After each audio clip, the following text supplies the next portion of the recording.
जिल्ह्यामधनं पुन्हा फोनचा वर्षाव सुरू झालाय. येत्या 72 तासामध्ये पुन्हा ज्या भागांना हलका पाऊस झालाय, ज्या भागांना कमी झालाय, त्यांना सोमवारपासून पुन्हा महाराष्ट्रामध्ये त्याच पद्धतीनं पण ह्यावेळी जोर वाढून आगमन होतंय. मागील पंढरपूरच्या जायच्याही अगोदरच्या व्हिडिओत तुम्हाला सांगितलंय, की जायकवाडीच्या धरणामध्ये 45% एवढी आवक, पण थोडी वातावरण जर बदल झाला तर 50 पर्यंतही जाऊ शकते, असं ठाम सांगून आपण इथे यात्रा पूर्ण करून आलोय.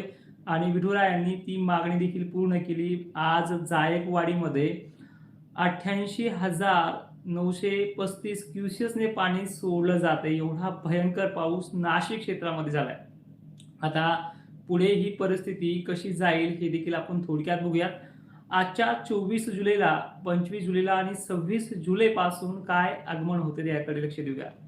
महाराष्ट्रातल्या या वातावरणाचा जो काही दाब आहे, जी प्रणाली आहे, ही पूर्णपणे नाशिक क्षेत्र, पुणे, मुंबईकडे सध्या वातावरण निर्मिती आहे. पण आज दुपारनंतर विदर्भामध्ये सुद्धा पूर्व विदर्भातल्या काही भागांना पावसाचा जोर हा स्थानिक लेव्हलला जसा पडतोय, काही भाग घेणं, काही सोडणं, हे 2 दिवस चालणार आहे. म्हणजे आजची तारीख, उद्याची 25 आणि 26 ह्या तारखेपर्यंत चालणार आहे. आणि त्याचप्रमाणे संध्याकाळच्या वेळेला संततधार वगैरे हे मुंबईच्या भागामध्ये कायम राहणार आहे. जळगाव जिल्ह्यात उद्यापासून परत स्थानिक लेव्हलचा पाऊस सुरू होतोय आणि नागपूर, चंद्रपूर, नांदेडच्या काही तुरळक भागात. मात्र मराठवाड्याला आणि विदर्भाला 2 दिवस विश्रांती आहे.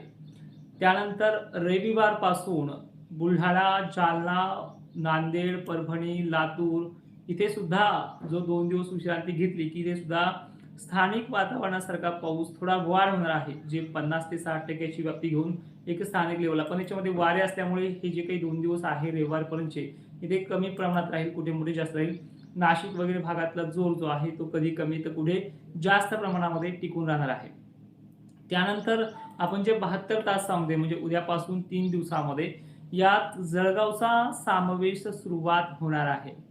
यामध्ये जळगाव, नागपूर, चंद्रपूर, इकडे बुलढाणा जिल्हा, भोकरदन, जाफराबाद, कन्नड, सिल्लोड पट्टे आणि याच सोमवारी रात्रीच्या वेळेला सोलापूर, सांगलीमध्ये काही ठिकाणी चांगला पिकांना दिलासा देणारा कंडिशन असणार आहे. आणि एक महत्त्वाचं म्हणजे ह्या व्हिडिओच्या शेवटपर्यंत जाताना सांगेलच तुम्हाला मी. पण नक्कीच सोमवारपासून पुन्हा पिकांना जीवदान देणार आहे. आता बखाड नाहीये, आता तरसवणं नाहीये आणि 2019-72चा दुष्काळ मी सुद्धा बघणार आहे कसा आहे. जे पिकांना सुकत असताना, शेतकऱ्यांचं पीक करपत असताना त्यात काळीज करपणाचं जसं काम केलंय, त्यांना तोंडावर टिचून महाराष्ट्रामध्ये जायकवाडीमध्ये मोठ्या वेगाने आवक होते आणि हे देखील तुम्ही तुमच्या डोळ्यांनी पाहताय. त्यानंतर सोमवारपासून जे जिल्हे वाढणार आहेत त्यामध्ये एकंदरीत मराठवाड्याचे आणि विदर्भाचे सर्व आहेत आणि खानदेशच्याही बरेच आहेत. पश्चिम महाराष्ट्रामध्ये जशी वारी मागे फिरेल तसा तसा पावसाचा जोर हा सोमवार, मंगळवारपासून वाढणार आहे. ठीक आहे. नक्कीच कंटिन्यू फेल होत राहणार आहे आणि तुम्ही सुद्धा ते बघतच राहा. उमरग्यामध्ये बऱ्याच ठिकाणी पाऊस चांगला आहे. काही काही गावं आहेत त्यांना कधीच पंढरपूरची यात्रा मागे फिरल्याशिवाय पाऊस पडत नाही. मी पाहिले, जवळून पण पाहिले. चला आता पुढची अपडेट पाहूया. हे मंगळवार पासून आणखीन याची तीव्रता वाढत जाईल. म्हणजे 27, 28, 29 या तारखेला याचा प्रभाव आणखीन वाढणार आहे. 27 पासून हा जो वाढतोय याच्यामध्ये विदर्भाचा समावेश जास्त आहे. अनेक ठिकाणी मुसळधार ते जोरदार पावसाची एंट्री ही विदर्भाच्या काही प्रमुख भागांची आहे. त्यांची नाव बघूयात पहिले. याच्यात नांदेडचा समावेश बऱ्यापैकी आहे, परभणीचा समावेश बऱ्यापैकी आहे, यवतमाळ, कारंजा, वाशिम, पुसद, हिंगणघाट, चंद्रपूर आणि खामगाव, बुलढाणा जिल्ह्यांचाही जोर 27 तारखेपासून म्हणजे सोमवारपासून वाढतोय. आणि जायकवाडीच्या बाबतीत तुम्ही तर बघितलंय, चांगला पाऊस सुरू झालेला आहे जायकवाडी क्षेत्रामध्ये सुद्धा. त्यातल्या 28 तारखेला सुद्धा मराठवाडा, विदर्भ, लातूर जिल्ह्याचा जोर सुद्धा यावेळेस वाढतोय. लातूर जिल्ह्यामध्ये आणि याचं कारण असं आहे की गरमीची लेवल आणि ढगांची गर्दी खूप जास्त आहे. 28 तारखेला मंगळवारी धुळे, मालेगाव, छत्रपती संभाजीनगरचे एकंदरीत सर्व तालुके, जालन्याचे सर्व तालुक्याचे, बुलढाण्याचे सर्व तालुके, अकोला, यवतमाळ, विदर्भाच्या एकंदरीत सर्व तालुक्यात, नाशिकचा जोर पुन्हा एकदा 28 तारखेला, जे आता उद्यापासून कमी होणार आहे, जे आजही काही ठिकाणी कमी होईल, पण त्यानंतर हा जो जोर आहे परत 28 तारखेपासून पुन्हा वाढतोय. म्हणजे जायकवाडीसाठी गोदापट्ट्या शेतकऱ्यांना काही गोदापट्ट्या आमच्या घनसावंगी तालुक्यातल्या पेरण्या कमी झाल्यात. पण त्यांना मी त्यावेळेसच सांगितलंय, की हे जे धरण आहे हे 80 ते 90% भरणार आहे. पण जर परतीच्या पावसाने जर साथ आणखीन दिली तर ह्या धरणाचे दरवाजे तुमचे गाव उठवायची सुद्धा वेळ येऊ शकते. अशा पुढचा पाऊस आहे आणि हाच आपला तुळकर पॅटर्न आहे. जो निर्णय आहे, जो क्षमता आहे ती वातावरण पाहून बदलत नाहीये अनेकांसारखी, ती कायम टिकून ठाम आहे. आता जो सोलापूरच्या आणि सांगलीच्या, अहिल्यानगरच्या जे काही पेरण्याचा विषय आहे, यांना बुधवारी म्हणजे 29 तारखेपर्यंत यांचं काम होऊन जाईल. 29 तारखेच्या संध्याकाळपासून आणि जवळपास अनेक जणांची अशी इच्छा असते, की एकाच दिवसामध्ये अख्खा महाराष्ट्र म्हणजे कमीत कमी एक विभाग तरी बेतील असा पाऊस कधी आहे, तर ते जाते बुधवारच्या तारखेला 29 तारखेला. 26 पासून म्हणजे 27 पासून मग सोमवारपासून जी कंडिशन डेव्हलप होते ती 2 दिवसामध्ये अख्खा महाराष्ट्र होते. पण शेतकरी पावसाला कदाळणार आहे. अशाच ह्या जुलैचा एंड होणार आहे. मग त्यामध्ये कुठला भाग असू शकतो? त्यामधला आवर्जून विदर्भाचा बराचसा भाग असणार आहे, जवळपास 70% आणि मराठवाड्याचा जवळपास 30% ते 40% भाग असणार आहे.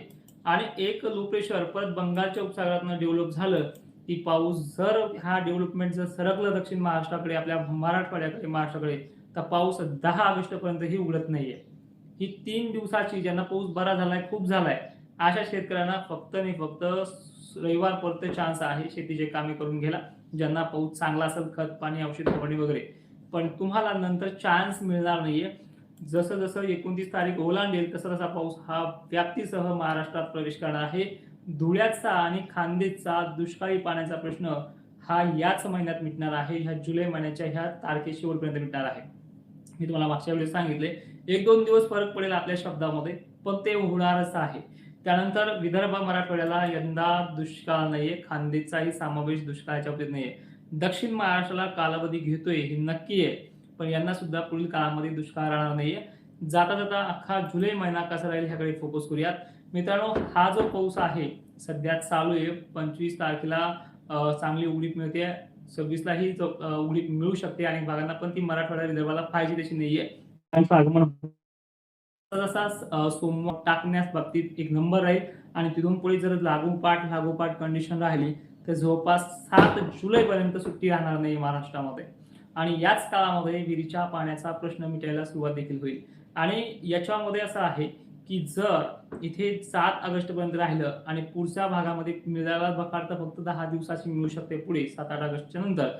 ती जर नाही मिळाली की त्यानंतर 17 ऑगस्ट पासून जो पाऊस वाढणार आहे त्या पावसामध्ये, आता हा शब्द बोलू नये, पण असे बरेचसे भाग आहेत. गेल्या वर्षी 70% सांगितलंय, ॲक्युरेट 80% भाग झालाय. ह्या वर्षी कमीत कमी 25 ते 40% भागांना जवळपास 15 सप्टेंबरच्या आत ओला दुष्काळ अशी सुद्धा वेळ आहे.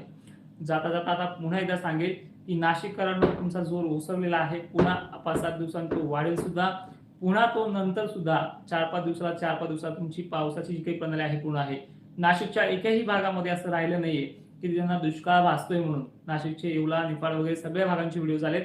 आणि आणखीन तुम्हाला सांगतो, राहिले असेल काही गावं तर काळजी करू नका. पावसा हा काही गावांना, काही जिल्ह्यांना